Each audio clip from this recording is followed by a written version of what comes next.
جیسے نیک جنات ہوتے ہیں اچھے لوگوں سے، اللہ کے محبوبین جیسے اولیاء اکرام ہیں، غوث پاک کے واقعات ہیں، کئی بزرگ کے واقعات ہیں، تو جنات کا حاضر ہونا، ان سے اکتساب فیض کرنا، ان کا مرید ہو جانا، تو یہ ایک الگ ہے کہ معتقد ہو جانا ان کا تقوی، پرہیزگاری، اخلاق دیکھ کر۔ اب اسی طرح دوسری طرف چلے جائیں، کئی ہمارے جاہل قسم کے عاملین، یاد رکھیں کہ وہ کہتے ہیں نا کہ آدمی، وہ امام غزالی رحمۃ اللہ فرماتے ہیں وہ شخص کتنا نادان ہے جو بادشاہ عظیم کو چھوڑ کے غلام سے امید باندھے۔ تو بھائی جنات مخلوق ہے، جو اللہ والے لوگ ہیں وہ خالق کو پاتے ہیں۔ تجھ کو تجھی سے مانگ لوں تو سب کچھ مل جائے، 100 سوالوں سے یہ ایک سوال اچھا ہے کہ ہم جنات کو قابو کرنے میں چلے جائیں، ایسا ہو جنات ہمارے مرید ہو رہے ہوں، جنات ہمارے عقیدت مند ہوں، جنات ہم سے معتقد ہوں، کئی جنات حاضر ہو تو کلمہ بھی پڑھتے ہیں۔ تو اسی طرح بعض گندے عاملین معذلہ الٹا کلام پڑھ کر قرآن پاک کو الٹا پڑھتے ہیں معاذ اللہ۔ اسی طریقے سے بعض ہے یعنی کہ گندے عملیات کر کر وہ جنات کو قید کرتے ہیں، کنٹرول کرتے ہیں، مگر سر ان عاملوں کا حال ہم نے بہت برا دیکھا ہے۔ ان کو عامل ہی نہیں کہا جائے گا، اور پھر ان سے گندے کام لیتے ہیں، نظر بندی کے معاملات بھی ہیں، اور پھر آپ نے دیکھا ہوگا بعد کوئی تالے نکال رہا ہے، کوئی چابیاں نکال رہا ہے، کوئی کیلے نکال رہا ہے، تو یہ جنات کے تھرو بھی ایسا کام جب ان کو قید کر کر یا ان کو قابو میں کر کر گندے عملیات کے، اسلام بھی کوئی طریقہ نہیں کہ اسلام میں قرآن و سنت کی روشنی میں کیا آپ جنات کو قید کریں، جنات سے ہیلپ لیں، جنات سے مدد لیں، نہیں۔ وہ ایک اسلام کی ایک آپ کے کلام الہی پڑھ کر ان کا امپریس ہو جانا، آپ کا عقیدت مند ہو جانا، آپ کا مرید ہو جانا، وہ ایک الگ معاملہ ہے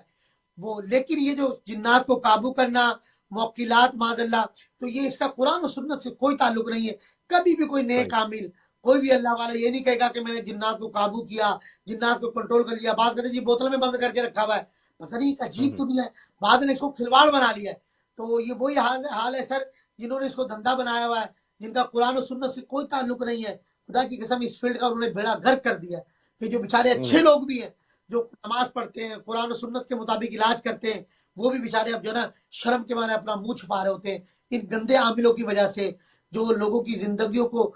برباد کرتے ہیں، جو ظالم عامل ہے۔ اور سجاد بن صاحب ہم نے ان کا، جیسے میں نے آپ کو بیان کی کہ حج کے دوران ایک شخص ملتا ہے، وہ بیت اللہ کے سامنے موجود ہے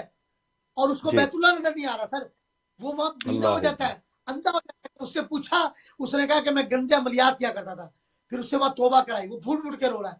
تو خدا را گندے عاملوں کا ہم نے انجام دنیا میں دیکھا ہے، جو موکلات کے چکروں میں، جنات کے چکروں میں ویران ہو جاتے، وہ گھر کے قابل نہیں رہتے، وہ بیویوں کے قابل نہیں رہتے، وہ اولاد ان کو گھر سے نکال دیتی ہے، ان کے چہرے پہ پھٹکار برس رہی ہوتی ہے، قرآن ان کو پڑھنا نہیں آتا، نماز سے ان کا تعلق نہیں ہے جی، وہ نماز مدینے میں پڑھ لے، کھاتے یہاں پر ہیں، بینک بیلنس یہاں ہے، بگلا یہاں ہے، جب نماز کا معاملہ تو بولے حضرت مدینے چلے گئے۔ تو ہماری جال، میں کہتا ہوں یہ بھائی پڑھا لکھا طبقہ ہے، تو خدا را جن کا تعلق قرآن سے ہے، نماز سے ہے، شریعت سے ہے، ان کو فالو کریں، ان سے رابطہ کریں۔ ہماری بہنیں بھی یقین جانے یو ایس اے، یو کے سے، وہ بیچاری بتاتی ہیں کون لاکھوں روپے برباد کر دیں گی، ان کو پتہ نہیں کون بات کر رہا ہے، کون ہے اس کا، یہ متقی پرہیزگار ہے، اس کا قرآن سننے سے تعلق ہے یا نہیں۔ تو سر یہ بھی ایک بڑا معاملہ ہے، المیہ ہے۔ تو جنات جو ہے کبھی بھی نیک آدمی نہیں کرے گا، اللہ والا کبھی بھی جو ہے وہ جنات کنٹرول کرنے میں نہیں جائے گا۔ یہ دنیا دار عامل